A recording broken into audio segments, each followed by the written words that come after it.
Alright, so next up we're going to take a look at the rest of the respiratory system in terms of the structures involved with it, and then we'll go ahead and take a look at the function following that. Next up we have the trachea, which is more or less a tube that is supported by rings of cartilage. These give the trachea kind of a feel. If you run your fingers or your hand over the trachea, your windpipe in other words, you'll feel those cartilage rings at the front of your windpipe there, and that's going to help support the trachea, prevent it from collapsing, and allow it to deal with the stresses of continuously inhaling and exhaling air. The function of the trachea then is going to be, it's kind of the link between what's outside in the environment versus what actually goes down into deeper parts of the lungs, namely the bronchial passages and the bronchioles, the larger and then smaller tubes, and eventually down beyond there into the alveoli of the lungs. The bronchial tree then is made up of the bronchial passages and the bronchioles, so bronchi and bronchioles, large versus small. There's going to be a bifurcation or divergence here into the primary bronchi, and then each one of those primary bronchi is going to divide up further and further until you reach eventually one of the two lungs. So we see this continuous branching, continuous bifurcations of these tubes into smaller and smaller passageways until eventually we actually reach down into the alveoli themselves. And so that's kind of the last step. That's the last place where air is eventually going to end up. The bronchi are less massive than is the trachea, so there's less to it that way. We don't see anywhere near the amount of cartilage here, but there is some cartilage there to help keep the bronchial passages open. The larger they are, the more volume they're moving, the more stress is on them, and as they get smaller, the stress is perhaps less, and they don't need to have as much cartilage to keep themselves open. The bronchioles themselves, so once you get down past the bronchi, then we get to the bronchioles. These actually don't have cartilage, but instead have smooth muscles. So these are actually able to be dilated or constricted depending on the needs. In some cases, that might not be a good thing, as we'll see here in a moment, but they actually can be opened up or closed off depending on what other messages might be sent inside the body.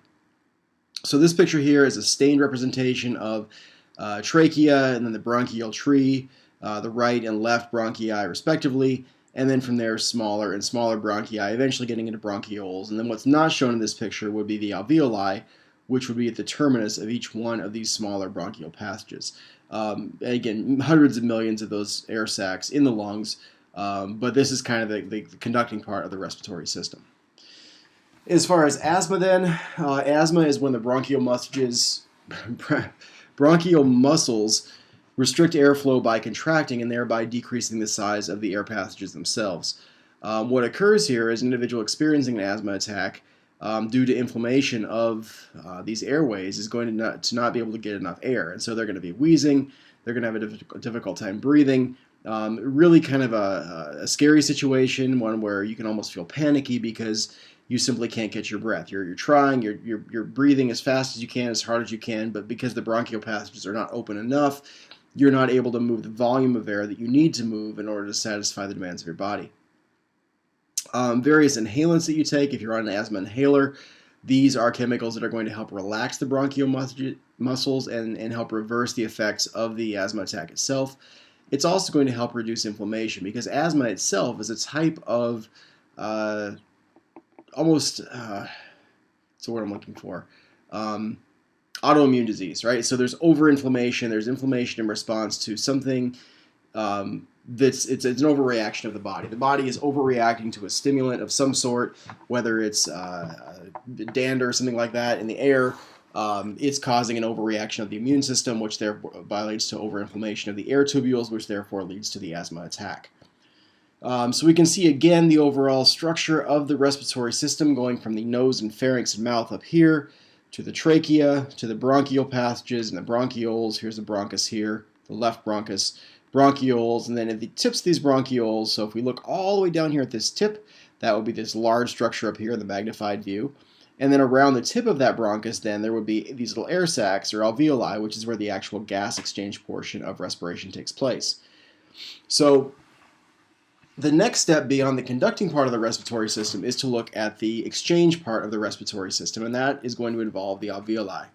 As I mentioned before, a couple of times now, I think each lung is equipped with about 300 million or so alveoli, with roughly the same surface area as a tennis court, relatively large surface area here. So they're arranged in clusters, and each one of these little air sacs has its own walls if the respiratory system is healthy. We'll talk later about emphysema and see kind of what's related, what's happening with emphysema. Basically, what happens with that condition is that the little walls in between these air sacs begin to break down, and as these walls break down, if these were to go away, what you'd end up with here is one large air sac instead of several smaller ones. And one large air sac simply doesn't have the same amount of surface area as several smaller ones, so individuals with the condition like emphysema are not going to be able to get as much gas exchange to occur, and so it becomes extremely debilitating, almost impossible to walk up even like a flight of stairs, to walk across the room. Individuals get tired out, they have to stop and rest because even though they're breathing, they're getting the amount of air they need, they're not doing the exchange of gases that they need in order to satisfy the requirements placed on by the body. These grape-like clusters of alveoli, again, we've seen before, are surrounded by capillaries, which makes sense because there's a very tight link here between the respiratory and circulatory systems. You want there to be capillaries there in order to pick up oxygen delivered by the blood or send out CO2 that's been produced by tissues. We need there to be some link to the circulatory system right nearby here to be able to allow that exchange to occur.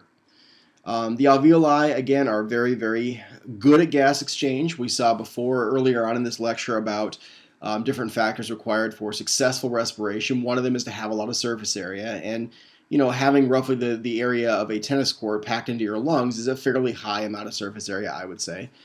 They're also really, really close to capillaries, so one of the other factors we talked about when trying to maximize rate of diffusion is to have as short distance as possible.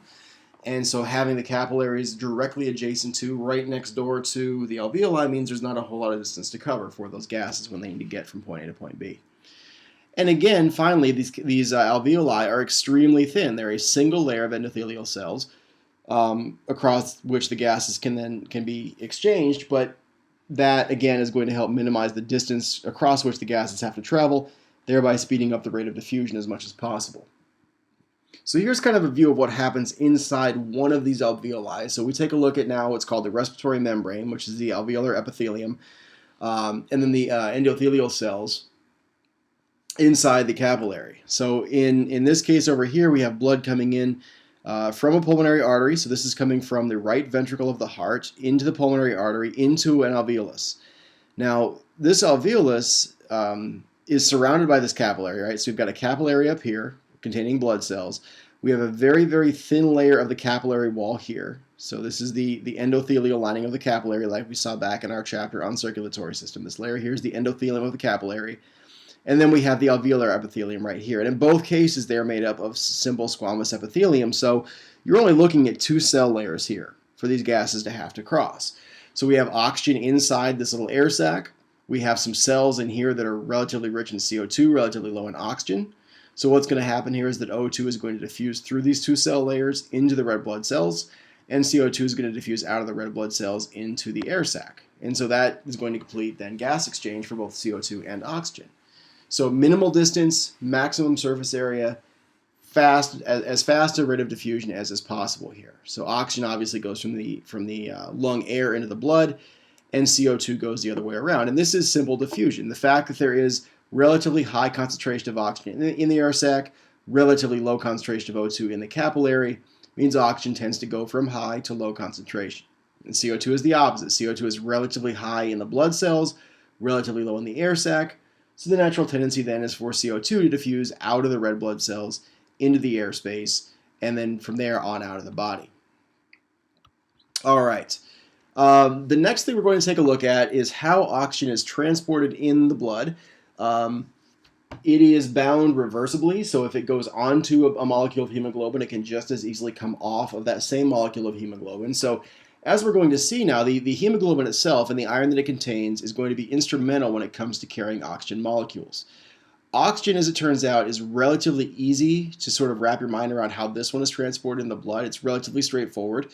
Most of it's going to be bound to hemoglobin. So we see here in this picture up here, of the oxygen carried by the blood, roughly 97% of it is carried by the hemoglobin. Right? So in this picture up here, what we have is a representation of a capillary, we'll say.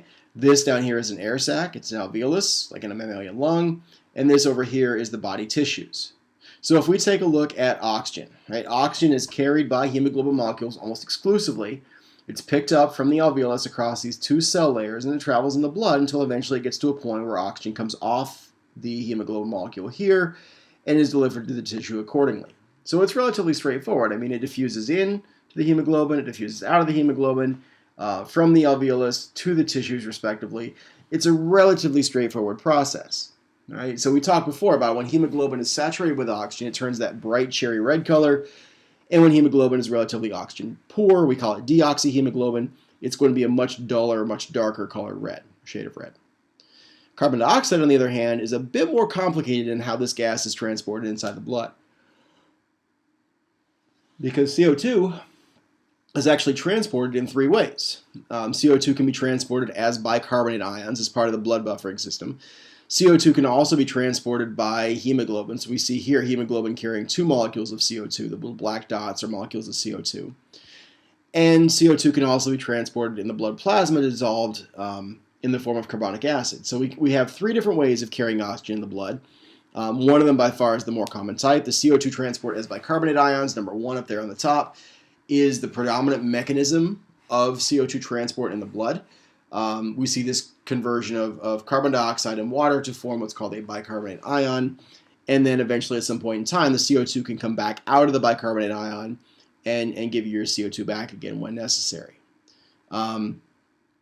Transport in the plasma, from there the bicarbonate ion serves not only the function of moving carbon dioxide, but as I mentioned a second ago, it also serves the function as being a part of the blood buffering system. So if blood pH were to drop, if the blood were to become acidic, for example, these bicarbonate ions would help to reverse that acidity and bring pH back up to more of a normal range.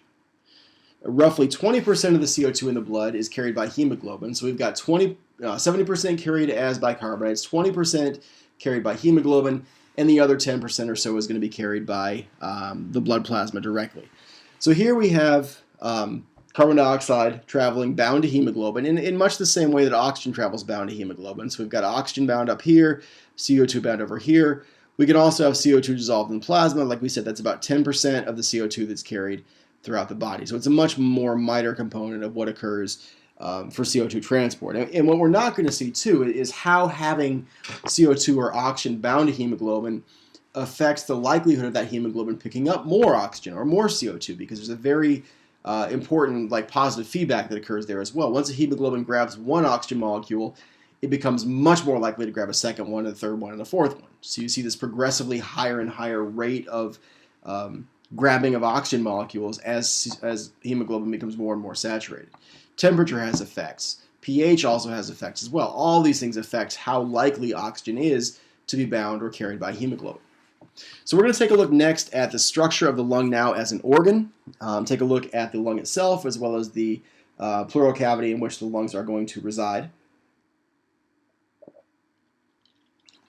So each one of the lungs is covered up by what's called a visceral pleural membrane. This refers to a layer of tissue that surrounds the lung and encapsulates it, and not only provides protection but also provides a mechanism by which we are able to breathe. The wall of the thoracic cavity, or the part of the chest cavity where the lungs sort of hang out, is lined by what's called a parietal pleural membrane. Right? And so there are these two membranes very, very close together. They're not touching each other, but they're extremely close together, and there's a very, very narrow gap between them called the pleural cavity. The pleural cavity is filled with a fluid, and because there's a fluid between these two membranes, there's going to be adherence between the two membranes. It's indirect. Like I said before, they're not directly touching each other, but because we have this layer of fluid between these two membranes, that's going to give us a bit of a connection, a physical connection, albeit indirect, but a physical connection between the visceral pleural membranes and the parietal pleural membranes. They're actually attached to each other. So what that does then is if you're able to expand the size of your chest cavity, if you can actually increase the size of your chest cavity by A, contracting your diaphragm, and B, contracting the intercostal muscles around your ribs, if your chest cavity gets bigger, the parietal pleural membrane is going to expand outwards. Because the parietal pleural is attached to the visceral pleural, it's going to pull that along with it. And because visceral pleural is attached to the lung, that's going to allow the lung to increase in volume. It's going to get bigger because everything is contracting around it. or expanding around us. That's going to help pull air in. So with inhalation then, the inhalation process or the inhalation cycle involves increasing thoracic volume, in other words, increasing the size of your chest cavity, increasing the volume of chest cavity. And one relationship that we see here is as you increase the volume of a space, the pressure inside that space gets to be less and less and less. So by contracting the diaphragm and by contracting the intercostal muscles around the ribs, we are causing the size of the chest cavity to become greater. The volume of the chest cavity is getting larger as we contract these two sets of muscles. All right, so we have this contraction of intercostal muscles and then a contraction of diaphragm, leading to a negative pressure, right? So increasing volume produces negative pressure into the lungs, which allows air to be pulled into the lungs. Now, this is a lot more efficient than when you look at something like an amphibian, which have what's called a positive pressure breathing system, where they essentially have to open their mouth, fill the mouth with air, and then swallow the air down their trachea. We pull air into our lungs. By expanding the intercostals and diaphragm, we cause the volume of the chest cavity to get bigger, we cause the volume of the lungs to get bigger, and as that occurs, pressure gets less and less and less, air gets pulled into the lungs, and that causes you to inhale. Once you do that, once you have this inhalation, you're putting a tremendous amount of elastic pressure on your ribs, and also the tendency of those muscles to relax means that you have a built-in, almost like a spring mechanism or a rubber band mechanism that's going to help pull you back to where you need to go once the inhalation cycle is over. So when it comes time to exhale, exhalation is an unforced activity. It doesn't take any real energy at all to exhale. All you have to do is relax the diaphragm, relax the intercostals, allow the ribs to kind of spring back to where they wanted to be previously, and that's going to cause a positive pressure inside the thoracic cavity, which forces air out. See, negative pressure pulls air in, and positive pressure pushes air out. And during the inhalation cycle, we are creating negative pressure. On the exhalation cycle, we are creating positive pressure, which is going to then force air out. But again, that's an unforced, non-energy using kind of process when it comes time for exhalation. So we see again, we have the overall structure here of the circulatory system. We can look at inhalation. When you inhale, the rib cage moves up. It also moves out. We have contraction of these muscles in and around the ribs. We also have contraction of the diaphragm. The diaphragm normally is a dome-shaped muscle that runs across the lower part of the chest cavity, but when you contract it, the diaphragm actually flattens down. Instead of being a dome shape, it's flat across the top, which means the overall volume inside the chest cavity is going to get bigger. And as chest cavity volume gets bigger, the parietal pleural and visceral pleural membranes cause these lungs to expand outwards. Oops, sorry about that. To expand outwards and cause them to fill up with air at the same time. On the other hand, when it's time for relaxation, now we're going to reverse everything. We're going to allow the rib cage to move down and in. We're going to allow the diaphragm to relax back up into that dome shape. We're going to have relaxation of intercostal muscles. We're going to have relaxation of the diaphragm. And all of those things are going to create a smaller chest cavity, which is then going to force any air in the lungs up and back out of the body. So it's the opposite of inhalation from that regard. All right, so we're going to stop here for a second and create our final section of the respiratory system lecture. So just hang tight for a second and we'll get right back into this.